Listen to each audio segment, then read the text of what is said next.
भारतीय कैद से रिहाई पाने वाले 53 माहीगीर पीर के रोज कराची पहुंच गए। ईदी सेंटर टावर पर chairperson fishermen's cooperative society Fatima Majeed और अहमद फैसल ईदी ने माहीगीरों का फकीदुल मिसाल इस्तकबाल किया। इन्हें फूलों के हार पहनाए और इमदादी लिफाफे दिए। ईदी सेंटर पर कैद से आजाद होने वाली माहीगीरों की फैमिली से मुलाकात के दौरान रिक्कत अंगेज मनाजिर देखने में आए। Chairperson fishermen's cooperative society Fatima Majeed ने भारतीय कैद से रिहाई पाने वाले माहीगीरों को मुबारकबाद पेश की और ईदी फाउंडेशन के सरबराह फैसल ईदी का ताउन करने पर खुसूसी शुक्रिया अदा किया।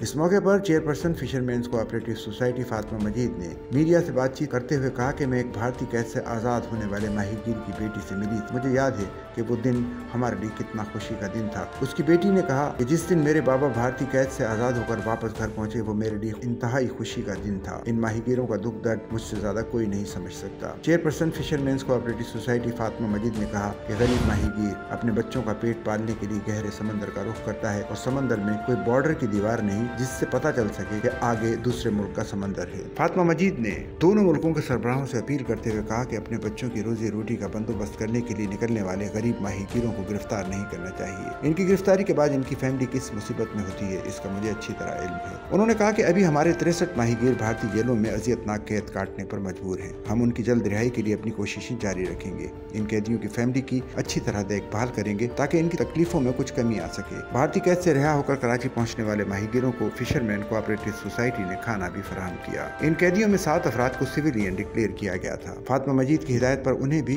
नकद इमदादी लिफाफे फराहम किए गए। कराची पहुंचने वाले माहीगीरों का कराची केटी बंदर बदीन और दीगर साहिली पट्टी के इलाकों से ताल्लुक था।